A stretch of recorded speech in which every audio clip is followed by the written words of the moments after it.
Thank you, Dan. Thank you. Good afternoon, everyone. My name is Dan Paternak. I'm the chair of the Aging Committee. I welcome everyone to our monthly committee meeting.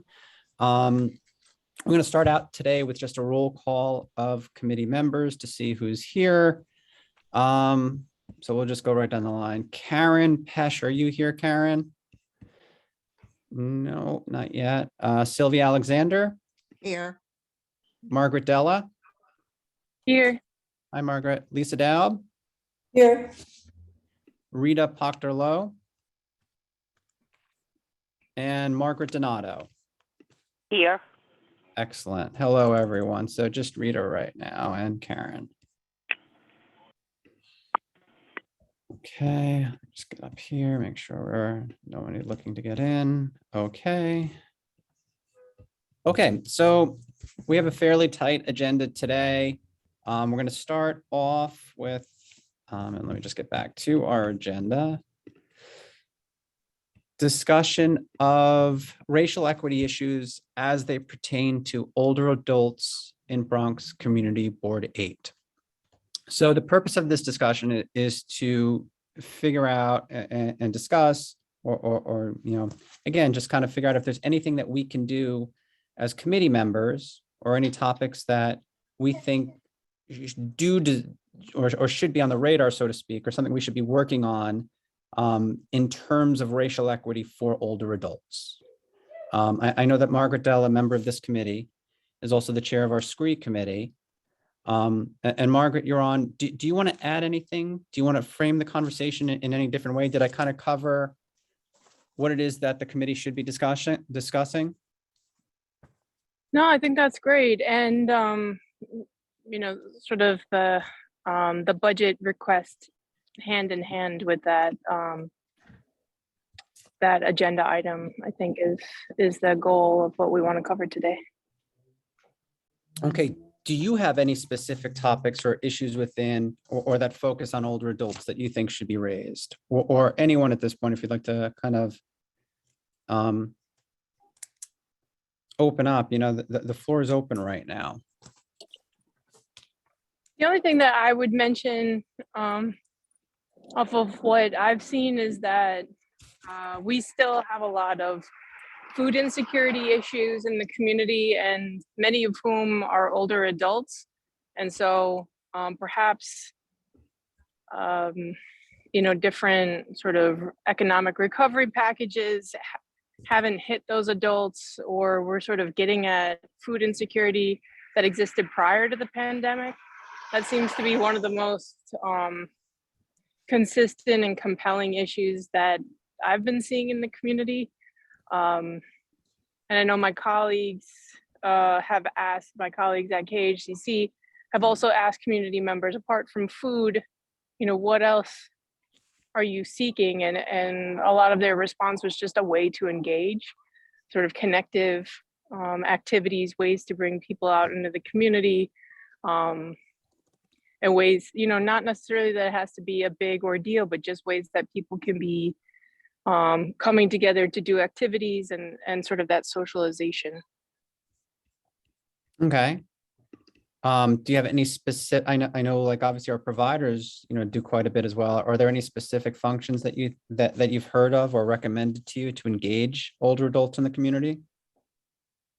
I mean, this is something we've worked with quite a bit, or, tried to work with RSS, sort of ways that we can be working together across the district to provide engagement. But I guess the most pressing thing that I've been trying to think about is like, what is the capital or the expense ask as it relates to food insecurity? I mean, that to me is, I guess, still my top priority, and something that continues to be of concern. As we saw through the pandemic, we were getting a lot of different food options coming through the city, the Department of Sanitation, et cetera, and like a lot of those things were good work and good efforts. And oftentimes they did result in good food, but also we saw a lot of food that was not healthy. Muffins, bagels, cookies, things like, fruits. So I think that DIFTA and some of those contracts for older adults has a better nutrition quality to it. But if folks really aren't able to access nutritious food, or they're leaning on the city of New York to help them, or the city of New York or food pantries to cover their nutritional needs, or just to have a consistent meal that they're receiving. So I don't know if we have colleagues from RAIN or other meal delivery services. And again, it's not a capital ask, but that's just been what I've been noodling. Gotcha. This is Julie from RSS. If, Margaret, I definitely agree, the issues of food insecurity. And also for those of us that receive, DIFTA funds, as you may be aware, the Emergency Get Food program is sunsetting, and those clients are being transitioned. And some of them are not known to DIFTA, and they're choosing not to get engaged with the DIFTA network. So I know we've been doing a lot of outreach to make sure that our clients, are connected to us. And I also think, in terms of, because that's going to be a huge number of people that are going to, again, fall through the crack, because the pandemic brought us a lot of people that weren't part of the DIFTA network. They didn't attend a senior center, et cetera. And I know the home delivered meals providers really have long waiting lists.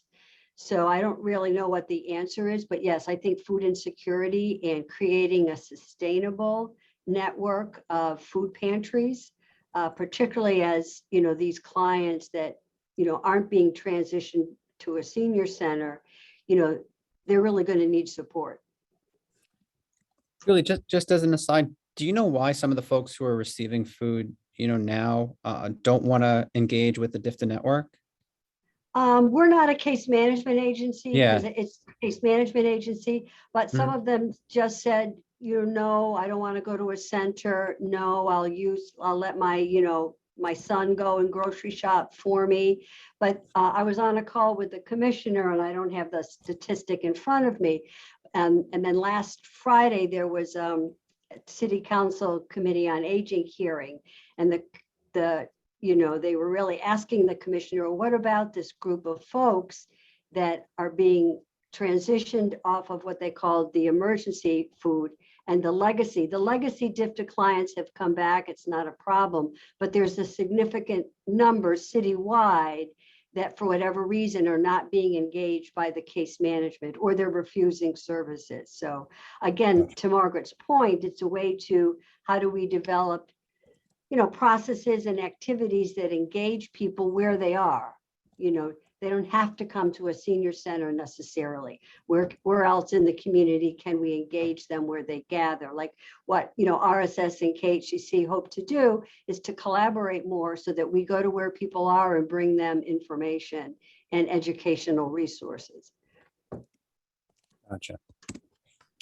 From a racial equity standpoint, anyone, if you can chime in, and again, is there anything we can do language services wise? Is there some sort of barrier of communication that we're hitting here?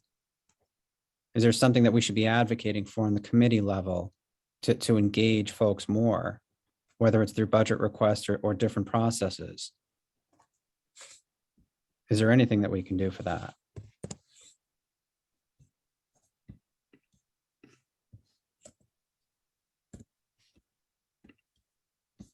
Oh, okay, so, there's Karen. I guess it's certainly the topic of something I like. Well, I have a question. It's Julie again. Yeah. In terms of your budget Yeah. ask, is your budget ask specifically for, program or project dollars, or do you get to, I think one of the issues that many providers, including us, face, we do have difficulty sometimes attracting bilingual people because of the salaries that we pay. The salaries are so low. I know in the mayor's preliminary budget, there's no cost of living adjustment, again, for human services workers. So I don't know if that falls into the purview of what you can ask for, but certainly to advocate and for increased wages for these human services workers. Okay, I think that's a good idea.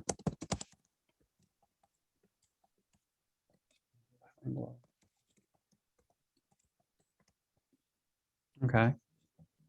I think that's a great topic. And look, I think food insecurity is going to get worse as we see inflation increasing as well. And as we see kind of an economic shift, which I think most folks are kind of anticipating at this point. Point being, I think food insecurity is going to be something high on our list. I think as a committee, as a board, particularly for older adults, and making sure folks are getting nutritious food. And of course, big problem, oh, sorry, just a big Yeah, problem. no, with- go for it, Lisa. Yeah. I mean, I'm not sure, we've put a few things, for a few years in terms of housing subsidies, but that's huge for people of all ages, but older adults especially, as, can't keep up with inflation. No, look, I mean, in terms of housing, and I don't necessarily know if I'm not sure if our board has spoken about it yet, but what's happening in housing in New York City and in New York State is that the can has kind of been kicked down the road. And I don't think we've really, quite frankly, faced the music yet or the hard part of that crisis, because there are certain things happening which are just kind of delaying. And I think that's going to be a huge issue for the city in the coming year. And I think, for older adults, housing subsidies and not just subsidies, but I think what we're going to face is funding to help seniors stay within their homes, specifically for rent arrears and such that are going to be coming due. I was also going to mention that the census report, the preliminary census numbers has indicated that Hispanics and Black populations are widely undercounted. And so that has to, certainly there's been a big jump in older populations reported from 2010 to 2020. But what might be the implications in New York City and New York State for those populations that might be undercounted, specifically older populations that we're working with? So I don't have enough information on it yet, obviously, but that might be something that, we want to think about more globally across the district, how the, various things that went on in the United States at that time might reduce services for older populations in our community. I think that's an excellent topic. Also, in terms of housing insecurity among seniors, I have a personal addition. I live with my grandmother, and she is a recipient of the SCREE benefit, which is for people who are 62 and over to stay in affordable housing by freezing their rent. And lately, she actually hasn't been able to get her SCREE benefit. We've contacted SCREE and everything, and right now they're just doing some basically renewal for COVID. So people have to renew their application, and it's basically like a waiting period of 6 months, maybe more. So things like that, especially for seniors, especially Black seniors or people of color in the Bronx, is really, really important. So that's something you could also think about. Yeah. as well. Did the agency say what the holdup was? They said they were actually they were just going over all of the applications because it's in the system, and that it would be fine and they would contact us, but that didn't happen. Gotcha.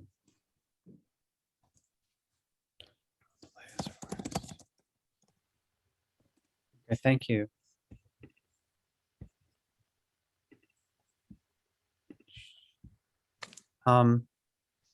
Okay, I know another topic which, I'm sorry, I just had a question on the issue she just raised. Is that something that an elected official might be able to help expedite? So- 'Cause yeah, I don't so for SCREE, it's a city benefit. So Sophia, what you could do, if you'd like, you can contact Councilman Dinowitz's office. So are you in the 11th or the 14th or? I think I might be at the 7th, I think. 7th council district? Um, So you've got the council district, so we've got our 3 council members that cover our CB, our Councilman Dinowitz, we've got Councilwoman Sanchez, and we've got Councilman Oswald Felix. So those are the 3 council members that cover CB8. And if you're in CB8, it's going to be one of those 3 individuals that cover where you reside. Okay. So if you can, and there's an easy way to, find out, or if you want to like tell me offline where you live, I can tell you exactly who your council member is, or you could search it online. But you can contact your local council member's office and ask them to reach out to the agency For sure, for sure. to And see thank if they could advocate on your grandmother's behalf. I'm taking it down as a topic in general for something for us to, discuss. Obviously, housing security is something that is a big deal here in CB8. So we certainly have that, but please reach out to your particular council person and see if they can help advocate on your grandmother's behalf.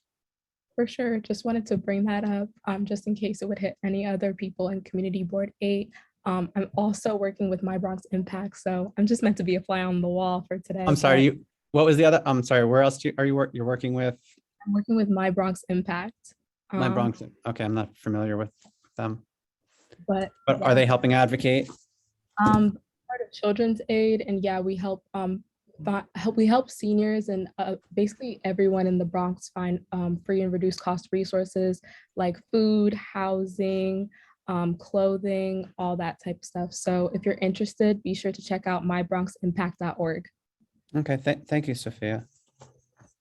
Some of the other topics that I think, particularly hit older adults and that definitely have racial equity issues involved are transportation issues. I think we see that quite a bit in different ways, whether it's through low-cost transportation or transportation within different communities, and whether it's the way any particular neighborhood is set for parking restrictions, or whether it's a different bus service or train service or access issues for older adults. These are all things that I think do have a racial equity component to it. So I'd like to open up, any of those topics within the transportation sector, if there's something that you think we should bring out as a committee to the members.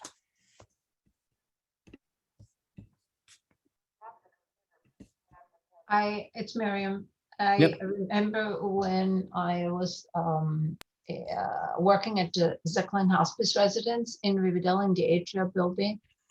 People were complaining that they could not visit their loved ones who were on our hospice service, but also who were hospitalized, that if they wanted to go every day and it's a round trip and that takes a big chunk out of their budget, we gave them cards, free cards that we subsidize.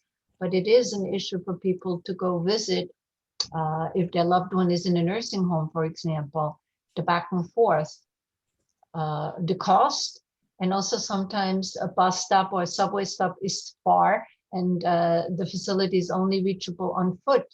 And that's not good for and convenient and doable for a lot of older seniors. Mm-hmm. So I think it just underscores the importance of helping with transportation, even for the well senior. Yes.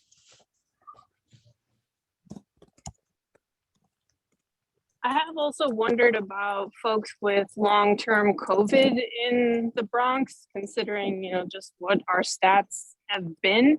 And if people are aware of, I've seen it from, speaking on behalf or sort of as a part of KHCC, we've just had so many staff members who've had family members that they need to care for on a long-term basis, and whether people know about becoming a home health aide for someone in your family.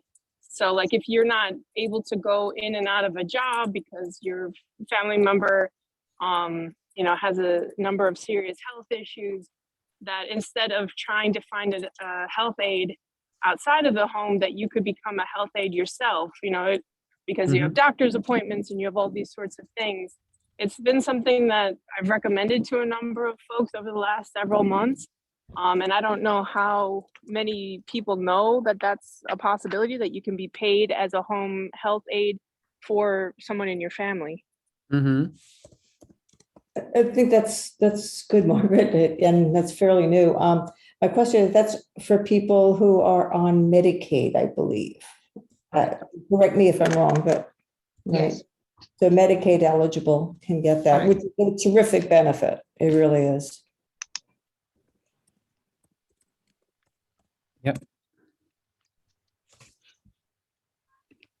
Okay.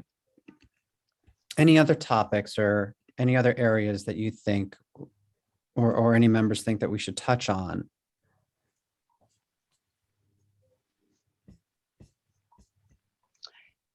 I just want to lay something out there for you guys. I heard a presentation from an agency. It's called Silver Bills. Are you familiar with what they do? They work in collaboration with VIPTA, and they help people pay their bills on a regular basis so that nobody falls behind. Sometimes they're hospitalized, or sometimes they're not 100% competent anymore. It is a free service. Your annual income for a single person, income, not asset, is $60,000 to qualify. You have to be 60 and over. And if you have, if you're married, it's $100,000 per couple. But it is a free service, and I thought it was an excellent support system that I wanted to share with the aging committee. Yes, I know them. They do excellent work. Yes, Silver Bills. Yeah.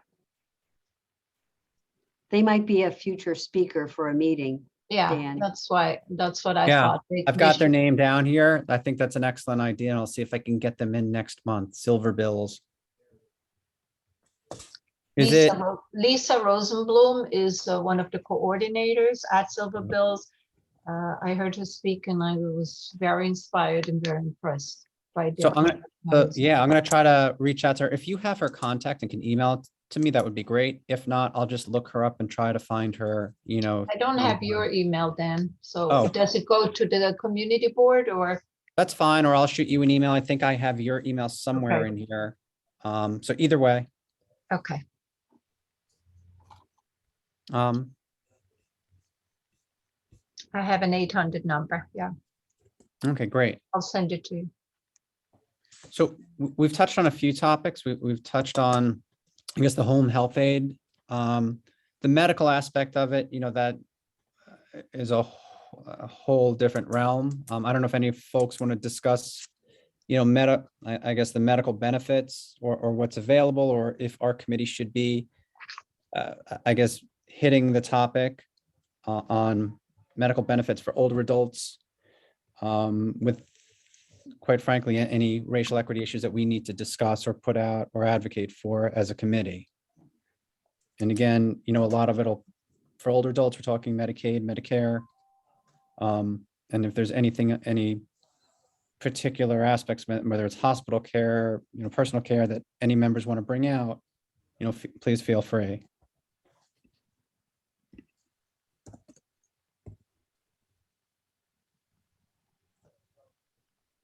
Okay. Actually, Dan, Yep. sort of a question. I mean, I was always, since I've been on this committee for a while, and Mhm. I always wanted, you know, the thought we best is to focus on older adults living in the community as opposed to nursing homes or other congregate settings. And I'm wondering if we should add a few meetings on nursing home care. I guess it's managed by the state, not the city, but I think there's just so much trouble in nursing homes now and not Mhm. getting better. I think Yeah. a lot to light with COVID, and we certainly have our share of nursing facilities in Mhm. our neighborhoods. And just putting it out there, I don't know what you, Dan, or other members feel about that. I think years back, we did have many participants in the program who were, administrators of nursing homes. And I don't know whether we should, I should backtrack on how I felt about it and rethink it. Should we add just some of it, still focusing on living in the community? But how do we think of the broader community? I don't know. Gotcha. No, I think it's an excellent idea. And it's, I certainly don't mind bringing in administrators from some of the organizations within our community to discuss what's going on or what's available, or even somebody from the state or city to discuss what's available out there. And I'm thinking what we also might want to look at is bring someone in who's not necessarily affiliated with a particular institution, but how does the family determine, is it time for the person to be in an institutional setting? Excellent idea. Or what's the community care options if they stay in their home? Because that's a difficult decision, because some people, unfortunately, there is a point where they are best served in an institution. And other times, if they know the resources and know the questions to ask and plan, then maybe the person can stay at home with the proper support. So that might be also something to look at as part of that picture. Yeah, and also evaluate the financial picture, what is covered, and do they accept Social Security being paid directly to them or not, and who does take veteran services payment, et cetera, because that makes, and also what are the differences between assisted living and independent living and rehab and all those different subgroups Yes. that are being offered in older adult settings. Mhm. Mhm. Absolutely. Yeah. Absolutely. And I know, Dan, you might be mentioning this also, but it's interesting. It's like, who is the audience for this? Is it older adults or is it us? The sandwich parents? generation. Right, and It's Yes, And- it's the family, yeah. and who's going Family. to, and just for the presentation itself, and we are, I guess Dan will mention that it's most likely that our next meeting will be in person, right? Yeah. Right, Dan? Oh, wow. Yeah, Yep. we have to the think law is about, expiring. yeah. So we get to see everybody again in person. Yeah. So, yeah. Yeah, the law expires this week. That should be a session, hesitancy of a meeting in person again. Yep, yep. So, yep. Okay, no, I think that's an excellent topic.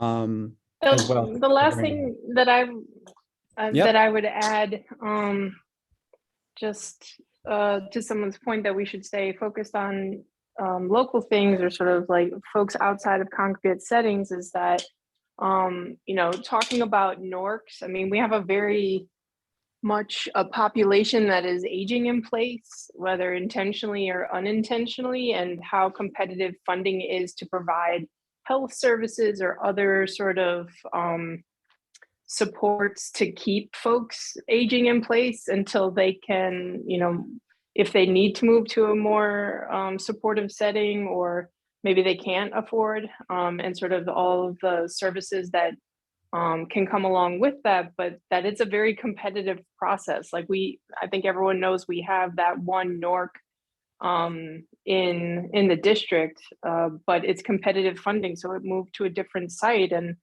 I think at the state level is sort of where organizations are trying to advocate for community members to get more funding and to say like, hey, people are doing their best and getting support, and so can't you fund sort of the structure around it so that more people can continue to do this safely? Yep.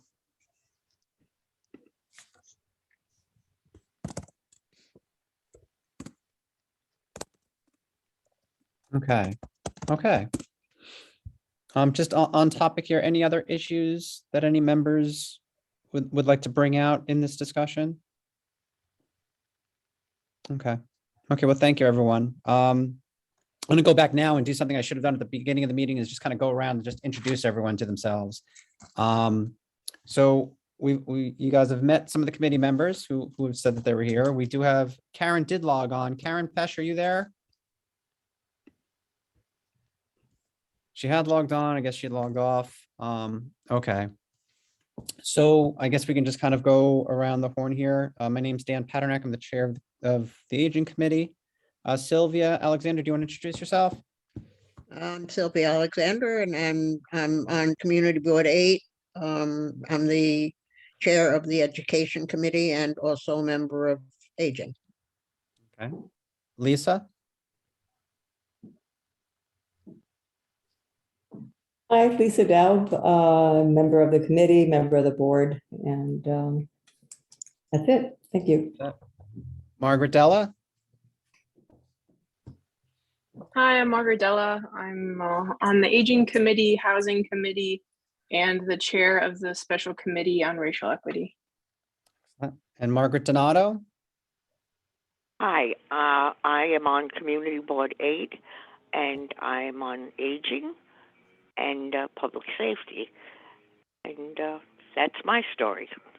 Okay, welcome, Margaret. Julie, would you like to introduce yourself? Sure, Julie Dalton, RSS, Center for Ageless Living. Excellent. Lee, would you like to introduce yourself? I'm Lee Chung. I'm a community resident in Spuyten Duyvil, and I'm a community member of Housing, Land Use, and Aging, and hope to be a bona fide community board member soon. Okay. Miriam? Miriam Rabner, MJHS Hospice and Palliative Care. I live in Community Board 8, and I'm a cohort of the Aging Group myself. Okay. Sharon? Hi, I'm Sharon Asherman. I'm the director of the Older Adult Center, the Riverdale Y. Okay. Judy?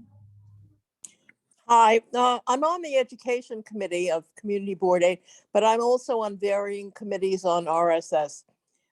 So that's why I'm interested. Thank you. Richard? Yeah, so I am Richard Ovaya, and I'm the Community Outreach Manager at Cathay Senior Apartments. We're right next door in Kingsbridge. Yep. I actually went to the meetings pre-pandemic when Okay. Eric was still the chair, so it's a pleasure to meet you and everybody here, some familiar faces from Excellent. various events and things. So yeah, so just we do independent living for seniors.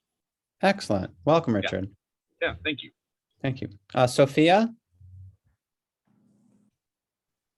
Hi, I'm Sophia Waters. I'm a program associate for My Bronx Impact, and I specialize in marketing and community engagement. It's great to be here with you guys today.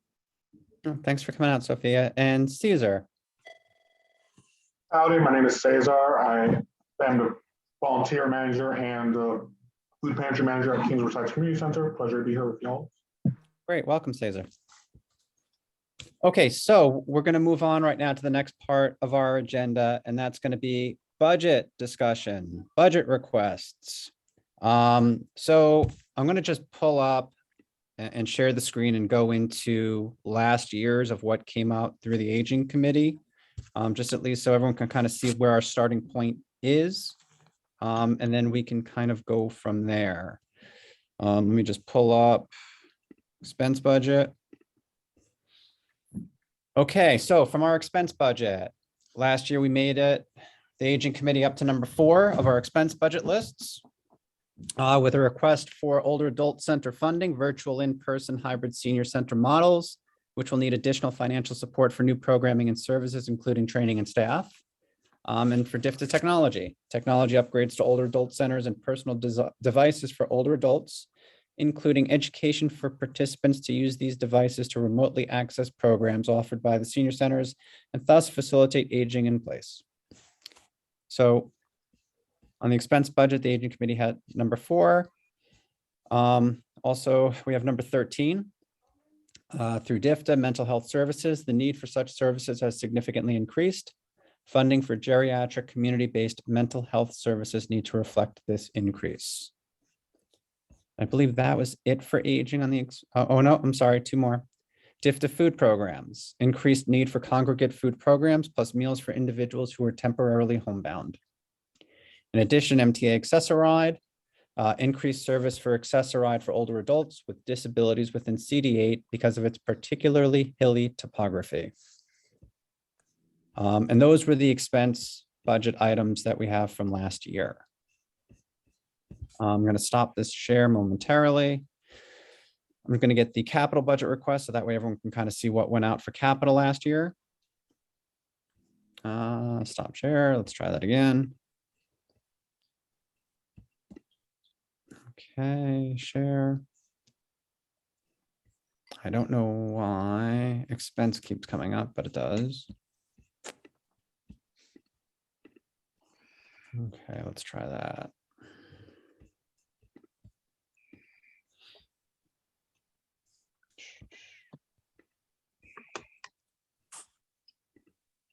Can you guys see capital request right now? Yeah. Excellent. Okay. So I'm just kind of scouring through. I don't think there's any capital requests on here for aging from last year. Yeah, I don't think we've ever had capital Any expended. capital, yeah.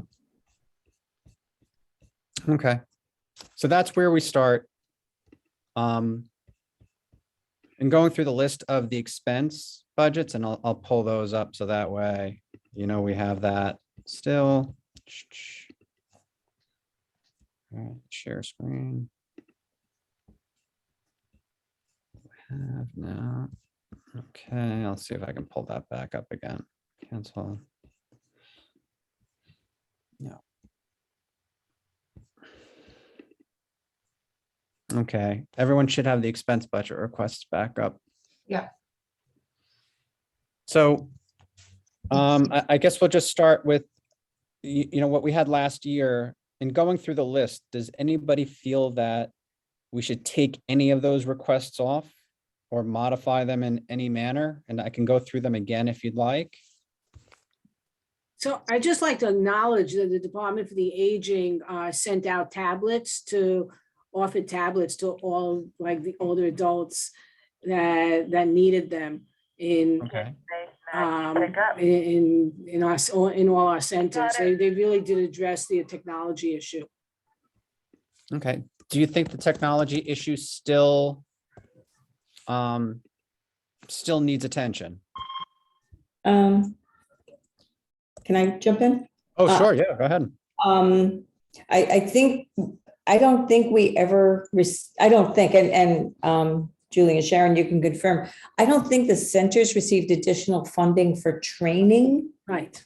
people. No, we did not. Mm-mm. Right, They wanted us to take it out of our bottom line. right. And they told us that you can allocate $160 a person or a class or something, but they didn't give any extra money for training.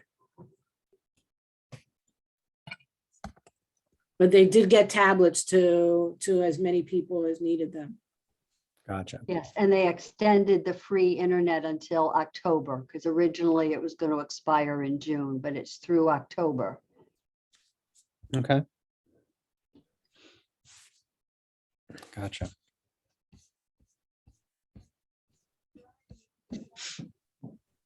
So since this is the budget for 2023, definitely the funding should be there. When you, I'm sorry, say that one more time, Lisa? I think the technology, but more on the funding, the soft cost, but as Sharon said, or as Julie just said, affording the ability to afford. The ability of people to afford connecting to the internet at home. Broadband is the same with youth. It's the same, maybe it's a racial equity issue also. It's an economic issue for sure. The free internet access is going to be going away. And so maybe for the 2023 budget, we need to sort of make note of that for internet access. Anyway, that's it. Yeah, no, I think it's a good point. So just also to clarify, what we're working on right now are FY24. Oh, right, 2024. We're going We're Mhm. just starting early, but we'll vote, in October of 22 for the 24 budget. So yeah. Dan, can I ask a question? Sure.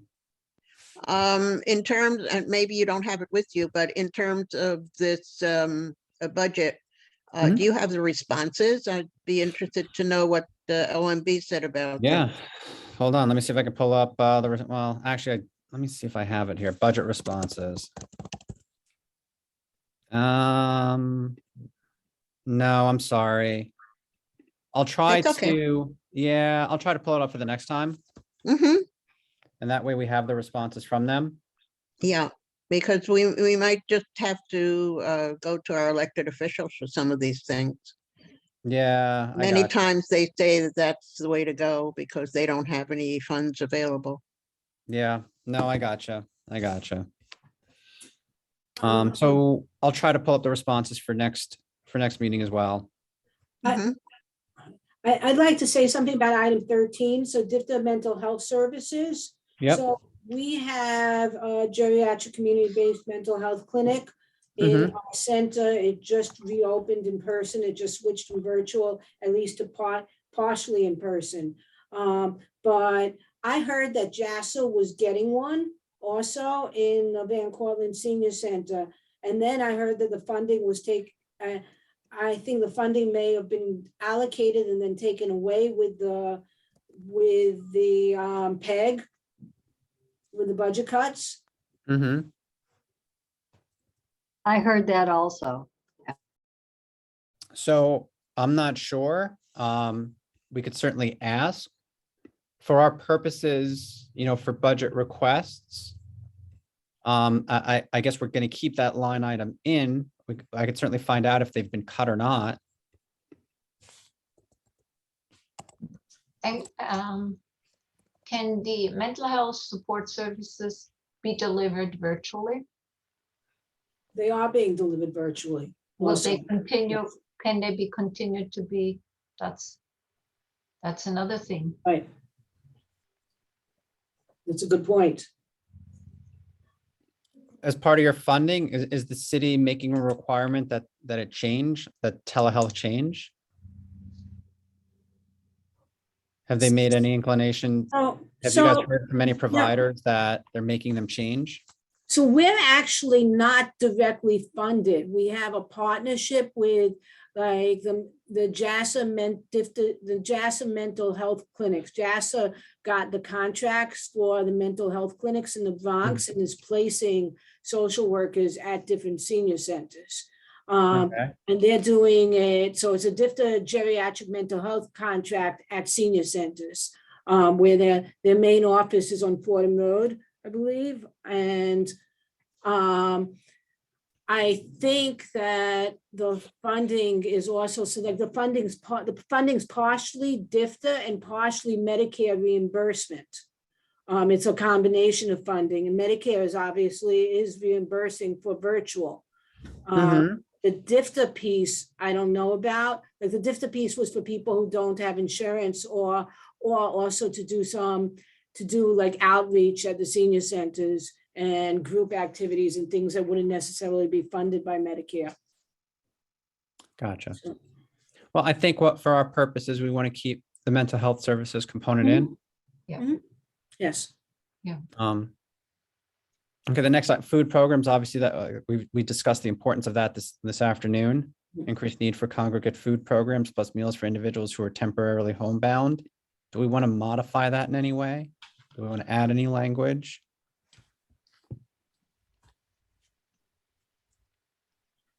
One of the things that we saw to be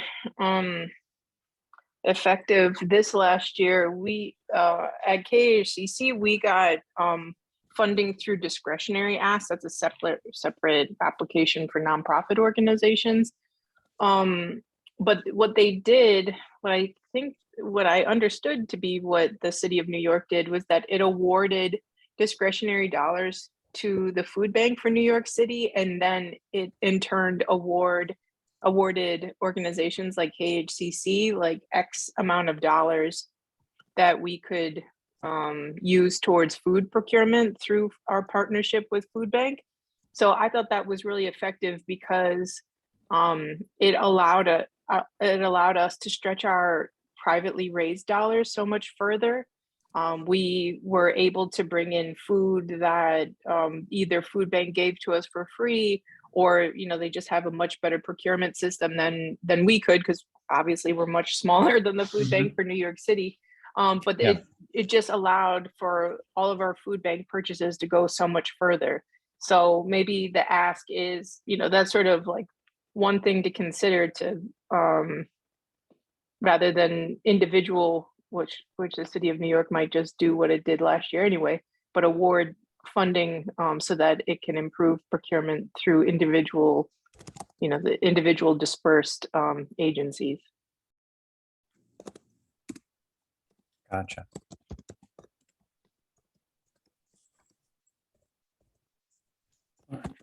Works. Okay. One of the next items that we have, MTA Accessoride, always an issue. Increased service for Accessoride for older adults with disabilities within CD8 because of its hilly topography. I still to this day continue to hear about Accessoride issues, mostly the timing and process. But Wait. again, it's always, something to keep up and keep in the eyes of the city. and-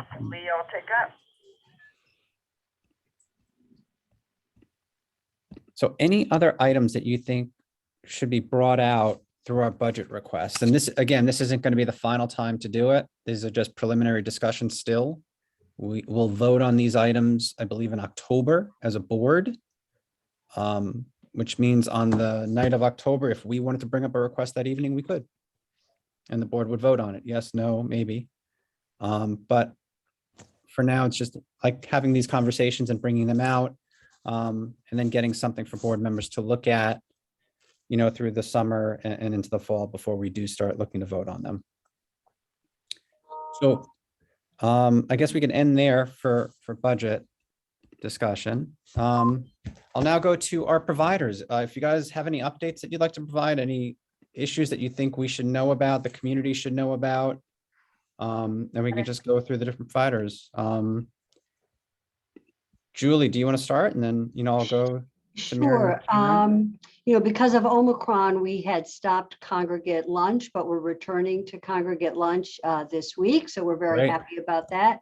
We are still at 25% capacity.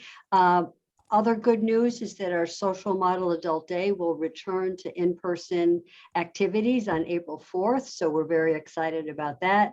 Again, very limited capacity, but we're glad because of our caregivers. They've really been anxious to have their loved ones come back to our program. Some unfortunate news, our transportation program is on hold because both of our vehicles were vandalized and the cat converters were stolen. That's happening all over the city. So that was a big upset. But we are insured, but that was it really causes such a monkey wrench in everything we're trying to do. Our geriatric mental health program through DOH-MH is really going strong. Like last year, we're just about completed all of our deliverables for the entire year because there's so many older adults we're seeing with depression and other issues.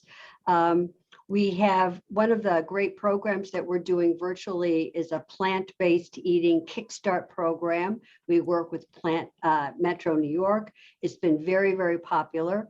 And we've also opened up a new section on our website called the RSS Wellness Corner. So again, it has lots of information about healthy eating, exercise, resources, and a lot of our, nutrition education and health management programs. A quick note, if I may, we're looking for a community nurse. It's 2 days a week. Our other nurse doesn't want extra hours. So we're looking for a bilingual Spanish-English community nurse. And then we're also looking for a kitchen worker for our kitchen and our dining room. So can I send that information to you, Dan? Yeah, okay. Yeah, please send it in. Yeah, thanks. Excellent. Thank you, Julie. Miriam?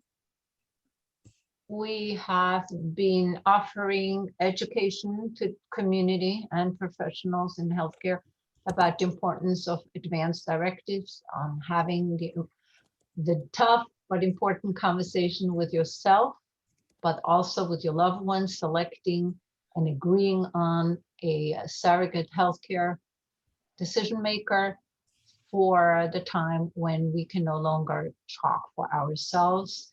And that's been very well received. And we offer it both in Spanish, not just both in Spanish and English, we offer it in Chinese, English, and Spanish in different sessions. Excellent. Thank you, Miriam. Sharon, do you have any updates for the community? Yeah, sure. Hi. So we're open for lunch. We're still delivering to 40 homebound people in the most needy in the community. And we're still continuing with grab and go pickup. We have on-site programming. We are planning, we got a grant, and it's kind of a weird year to do this, but it may help reinvigorate our center and just people's lives. We got a grant to do a Broadway musical with older adults, and we're going to have rehearsals and the show outside on our back deck. So rehearsals, so the cast is, the show, we're actually trying to finalize what show it's going to be, and then the cast is going to be selected, and they'll have a rehearsal schedule, and in June on the back deck we'll have some Broadway style performances. So we're really excited about that, and we're glad that we have the outdoor space to do this in. Great. Let's see, we've been having monthly food pantry distributions. Met Council has been bringing a mobile van to us, and we've been giving out food to about 100 needy older adults once a month.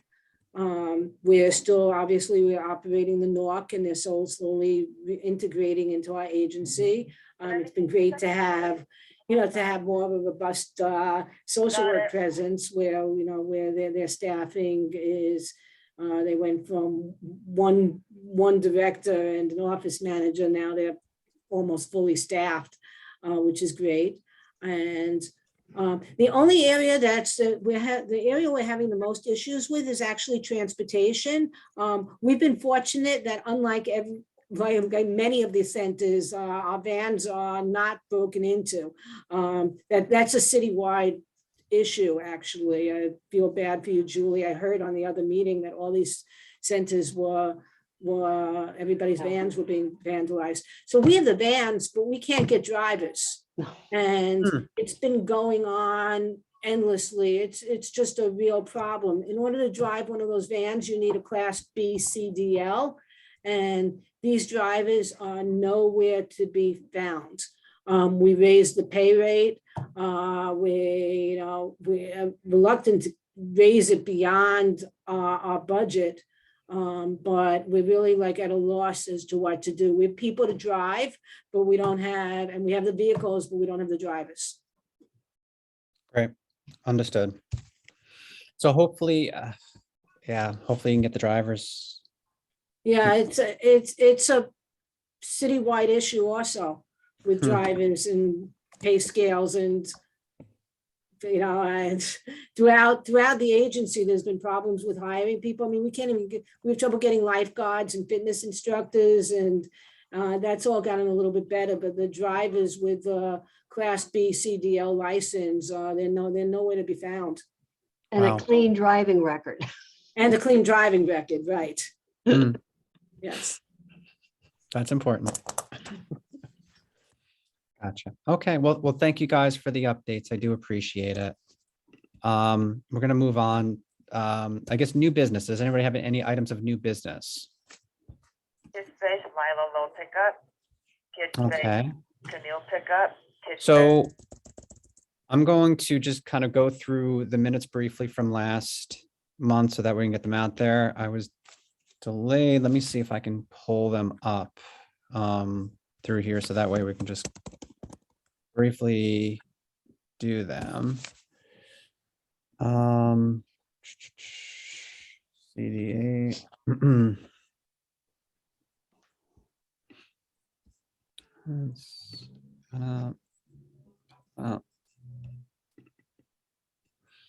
Okay.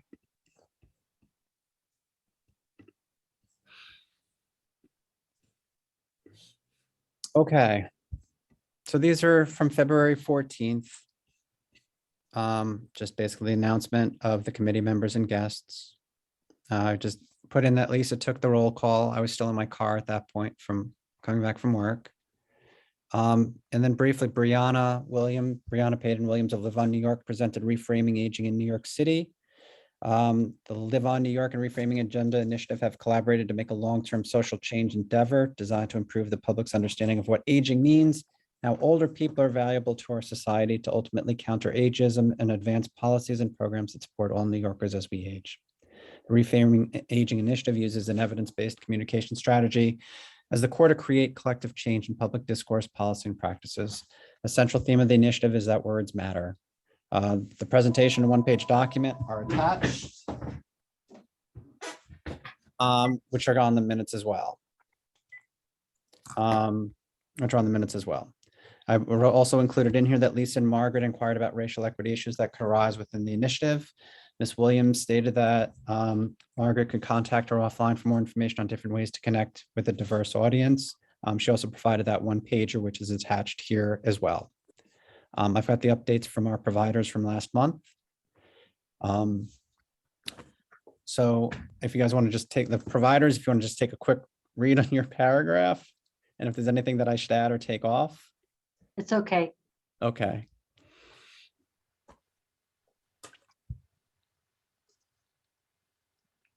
Just a typo, if that matters. Yep. Nope. If which On the third one, yeah, grant and go. Oh, Just a typo. oh yeah. Okay, I see that. Yep, I will fix that.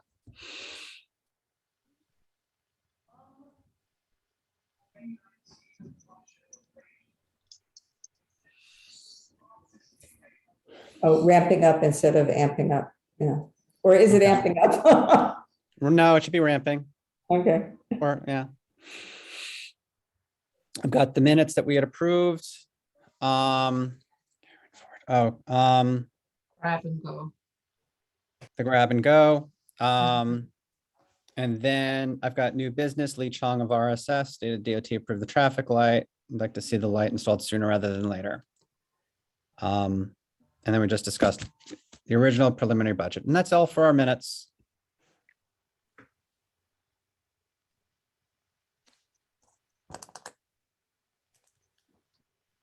So are there any changes, additions, modifications, anything else anyone would like to see in these minutes? Other than my typos? Okay, so I'll go to committee members, or do any committee members, do you wish to vote no against these or no for these minutes? Anybody like to abstain from the minutes? Okay, so I guess we'll unanimously approve the minutes for February 14th. And on that note, are there any other items that folks would like to discuss at all for this meeting? Okay, and then enjoy the rest of your month of March. We will see everyone in person next month, which I'm kind of excited for. So welcome. I'm not sure what the location will be yet. I'm waiting to hear from the board office on that to see what locations are available. So as soon as I have word, I will certainly let everybody know. And I do appreciate the recommendations on the speakers. I'm going to reach out to both of those this week if possible. And Miriam, I'm going to shoot you an email with my contact info. Very good. Thank you, everyone. Have a wonderful day. Everybody. Yeah. Bye-bye. Take care, everyone. Bye, everybody. Thank you. Bye-bye. Bye.